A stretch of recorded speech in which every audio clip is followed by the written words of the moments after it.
So polls have closed a short while ago, about 7 minutes ago in Kenya, where they're described as tightly contested, the general election in the country. Presidential frontrunners, former Prime Minister Raila Odinga and Deputy President William Ruto, cast their votes a little earlier today, and they both said they're confident that the vote would take place without any hitches. President Uhuru Kenyatta, who is stepping down at the end of his 2 terms in office, called for a peaceful vote. Previous elections in 2007 and 2017 were marred by violence after disputes over the alleged vote drinking. There have been some hiccups today, with complaints of electronic identifying kit failing in several polling stations. For more on these elections, we're now joined from Kenya by our correspondent, Sarah Kimani. Sarah, thanks so much indeed for joining us. So the polls have officially closed. I guess those that are in the queue still get a chance to vote.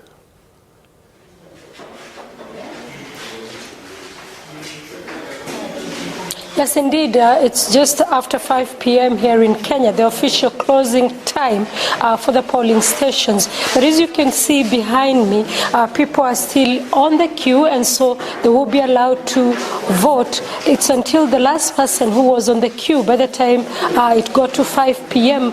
Votes, then the polling will close. So what is happening now, those on the queue are receiving their ballot papers, they are marking them, and they're putting them in the boxes right in front of you there, and then they will be able to wait. And once that is done, immediately now everybody has voted, counting will begin. So there is no break. It's closing and beginning to count immediately.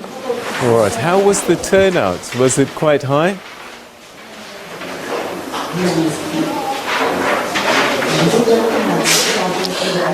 In some places it was quite high, in others there was a low voter turnout. By midday today, the Electoral Commission was talking about 30% of those who are registered to vote having cast their ballots. We have about 22.1 million registered voters. By midday Kenyan time, just about 6.5 million people had cast their ballots. One of the things that we saw probably delaying the process was the failure by the voter identification kits in several areas, with the Electoral Commission having to authorize polling clerks to turn to the manual register. So that process of switching from the voter identification kits that are electronic to manual registers took some time, and so that also delayed the process and even discouraged some people who were on the queue, and they left and went home. Have there been any other incidents of concern reported across the country, or have they been relatively peaceful?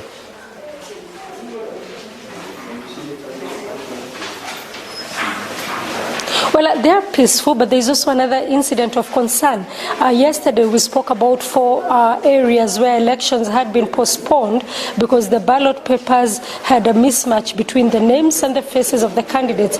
This afternoon, the Electoral Commission adding 2 more constituencies where the ballot papers came in, right, but the faces of the candidates and the names did not match. And so those elections will now be suspended for now, and they will be carried out immediately after this exercise is done, because they must go back to the printers in Greece to print those ballot papers again, and then that will have to take a hold. The Electoral Commission, of course, taking responsibility for that and saying, because when the ballot papers get here, they are not opened until on the election day. It was difficult to tell that there would be such hitches. All right. How long does counting normally take? When do you start to expect some results to come through?